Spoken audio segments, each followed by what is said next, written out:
Good afternoon, student. I am Vinay Gupta. Today we will discuss the very basic and important topic of digital electronics.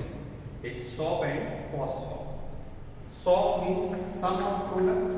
POS means product of sum. तो सबसे पहले हम ये समझेंगे कि SOP और POS क्या है, कहाँ पर यूज करते हैं. Definition: any of the Boolean expression can be written either in SOP form or POS form.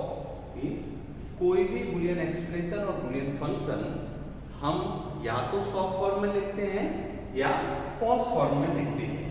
Clear? यहाँ पर हम एग्जाम्पल देखेंगे. जैसे कि example of SOP form.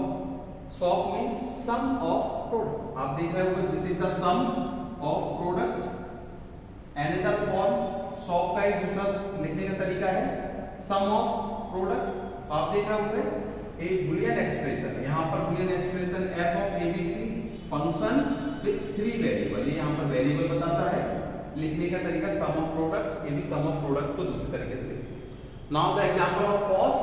Product of sum again Boolean function variable abc 3 variable 3 variable then product of sum. Clear हुआ? SOP और POS क्या है? It is the way where we can write the Boolean expression. Clear? Okay. यहाँ पर example लिखा हुआ है POS को हम थोड़ी देर बाद समझेंगे. पहले अपन SOP समझते हैं. नाउ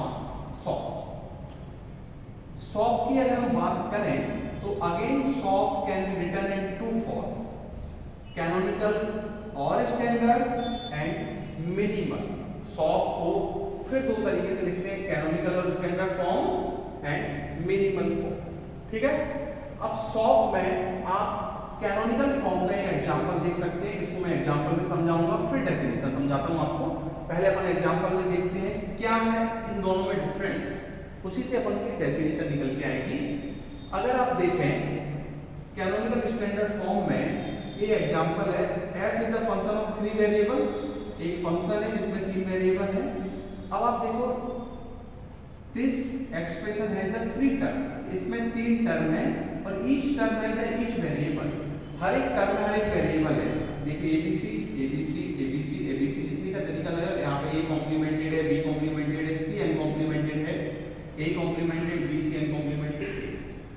तो डेफिनेशन क्या हो स्टैंडर्ड और कैनोनिकल फॉर्म की?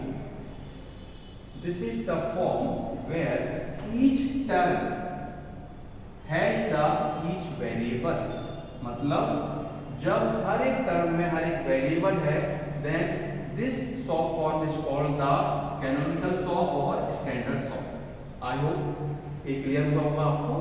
सिंपल सी बात है, हर एक टर्म में हर एक वेरिएबल होना चाहिए. वेरिएबल कैसे भी हो, कॉम्प्लीमेंटेड हो अनकॉम्प्लीमेंटेड हो, पर होना हर एक टर्म में हर एक वेरिएबल चाहिए. क्लियर है? तो ये सिंपल सी डेफिनेशन कैनोनिकल फॉर्म की है. मिनिमल फॉर्म की डेफिनेशन क्या है? आप इसको देखेंगे पहली टर्म, दूसरी टर्म, तीसरी टर्म. फर्स्ट टर्म में हर एक वेरिएबल है, सेकंड में नहीं है, थर्ड में, सेकंड में है, थर्ड में नहीं है. तो डेफिनेशन क्या हुई? मिनिमल फॉर्म की. In this form we have at least one term which do not have each variable. मतलब हमारे पास एटलीस्ट एक ऐसा टर्म होगा which do not have each variable, जिसमें कि सभी वेरिएबल नहीं हो सकते या एक वेरिएबल नहीं हो सकता. जैसे कि आप में इन दो टर्म में इनमें हर एक वेरिएबल है, इस टर्म में c नहीं है. we have at least one term. हो सकता है इसमें b ना हो, एक से ज्यादा टर्म हो सकती है, अभी भी मिनिमल फॉर्म में. समझ में आ रहा है? तो सिंपल सा minimal form means we have at least one term which do not have each variable. Simple minimal form की डेफिनेशन. एक ऐसा टर्म होना चाहिए, कम से कम एक ऐसा टर्म जिसमें कि हर एक वेरिएबल ना हो. I hope this is the clear. Now we will understand the standard and canonical form. हम देखते हैं वापस इसको समझते हैं जरा सा.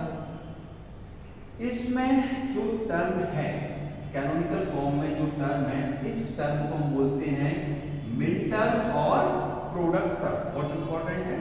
It is the very important terminology min term. तो मिन टर्म क्या है? Each term present in the canonical standard form is called the min term और product. Clear? Okay. For n variable total number of min term कितनी होंगी? For 3 variable 2 to the power 3, ऐसे n variable के लिए कितने आएंगे, total number of minterm 2 to the power n, ये generalize formula है 2 to the power n for n variable. अब हम देखते हैं for 3 variable all possible minterm, 3 variable के लिए सभी पॉसिबल मिनटर हम यहां से पर देखते हैं कितनी पॉसिबल मिनटर हो सकती है 3 वेरिएबल के लिए। तो टोटल मिनटर कितनी होंगी 8 2 टू द पावर 3 से। तो सबसे पहले हम एक टेबल बनाएंगे एबीसी, आपको बेसिक डिजिटल इलेक्ट्रॉनिक्स में पढ़ा होगा, 3 वेरिएबल के पॉसिबल 8 कॉम्बिनेशन है, मैंने 8 कॉम्बिनेशन यहां लिख दिए। अब सबसे इंपॉर्टेंट चीज आपको लिखना है सिंबल और minterm with respect to this combination. Okay, तो सबसे पहले 0 0 0, आपको पता है 0 0 रिप्रेजेंट द 0, तो मिनटर नंबर 0 यहां पर स्मॉल m लिखा हुआ है, small m represent for minterm, capital M represent for the next term which will come in POS. Okay, small m for 100, तो 0 0 0 m0 0 बता रहा है, इसमें सिंबल 0 0 1 m1 मिनटर नंबर फर्स्ट का symbol, second third fourth fifth seven, ये simple अभी अपन ने समझा सिंबल, क्लियर। ओके, अब हम समझते हैं कि इस कॉम्बिनेशन से मिनटर कैसे लिखी, इस कॉम्बिनेशन से मिनटर कैसे लिखी। इसे समझने के लिए आपको पहले एक छोटा सा एक कंसेप्ट समझना होगा।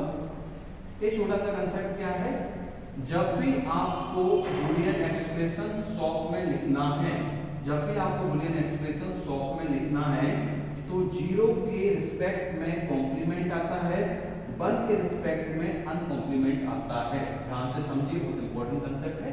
जब भी आपको एक्सप्रेशन शॉर्ट में लिखना है तो 0 के लिए हमेशा कॉम्प्लीमेंट फॉर्म आएगा वेरिएबल का, 1 के लिए अनकॉम्प्लीमेंट फॉर्म आएगा, पॉज में उल्टा हो जाएगा। जब हम पॉज समझेंगे तब हम उसे देखेंगे। सिंपल, इस कंसेप्ट का यूज करके आप 0 0 0 0 के लिए क्या बोला, कॉम्प्लीमेंट, तो 0 के लिए कॉम्प्लीमेंट आप क्या करेंगे, a bar b bar c बार, फिर 0 0 1 a bar b bar c, then 0 1 0 a bar b c bar, then 0 1 0 a bar b c, इसी तरह a b bar c bar, a b bar c, 1 1 0 a b c bar, 1 1 1 a b c।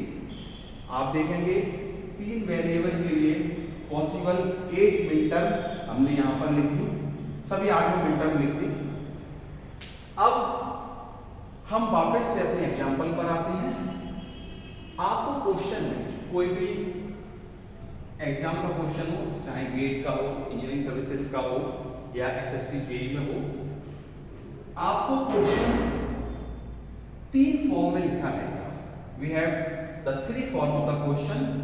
लिखने का तरीका, या तो question मिनटर के इस form में डायरेक्ट आप देख रहे हो मिनटर लिखी हुई है यहाँ पे, डायरेक्टली मिनटर में, ठीक है, या क्वेश्चंस दूसरे फॉर्म में लिखा रहेगा। इसी को लिखने का दूसरा तरीका है जो कि डायरेक्टली आपने देखा है, एक कौन सी मिनटर में 0 0 a bar b bar c, 0 a बार के रिस्पेक्ट में 0 होता है, 0 0 1 0 0 1 मतलब मिनटर नंबर फर्स्ट है।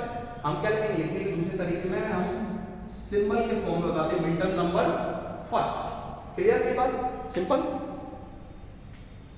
मिनटर नंबर फर्स्ट। ए क्या लिखा हुआ है, a bar b c 0 1 1 0 1 1 minterm number 3, इसी तरह ABC मिनटर नंबर 7।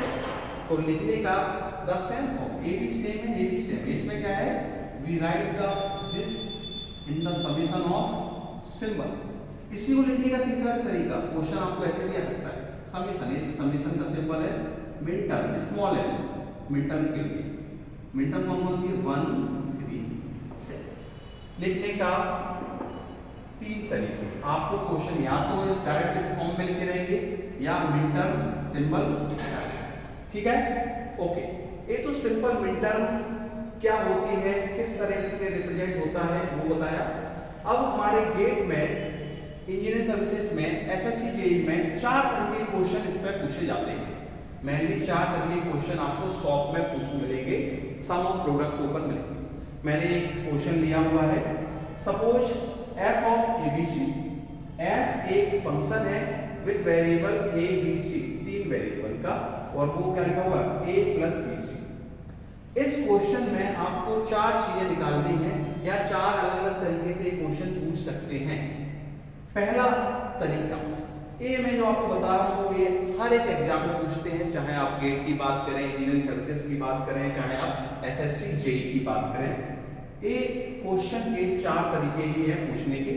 पहला है कि इस आप देख रहे हो किस फॉर्म में लिखा हुआ, this is the minimal form. ये मिनिमल फॉर्म में लिखा हुआ है, क्यों? क्योंकि इसमें 2 टर्म है और दोनों में आप देख रहे हो पूरे वेरिएबल नहीं है, इसमें बी और सी नहीं है, इसमें ए नहीं है। This is the minimal form. तो पहला क्वेश्चन आएगा कि convert this minimal form into canonical form. आपको मिनिमल को कैनोनिकल में कन्वर्ट करना है। दूसरा आपको क्वेश्चन आएगा find out the total min term, find out the total min term for this question. इसमें आपको बताना है कि टोटल कितनी मिन टर्म है। या तीसरा क्वेश्चन आएगा find out the min term which is not present in this question for this expression, which is not present for this expression. मतलब आपको वो मिन टर्म बतानी है जो इस एक्सप्रेशन में नहीं है। चौथा and very important question, convert this SOP into POS, convert this SOP into POS. Sum of product को पॉस प्रोडक्ट ऑफ सम में कन्वर्ट करो फॉर दिस क्वेश्चन। ओके, ये क्वेश्चन के चारों तरीके हम नेक्स्ट लेक्चर में देखेंगे। यहां पर हम फाइंड आउट करते हैं। Thank you.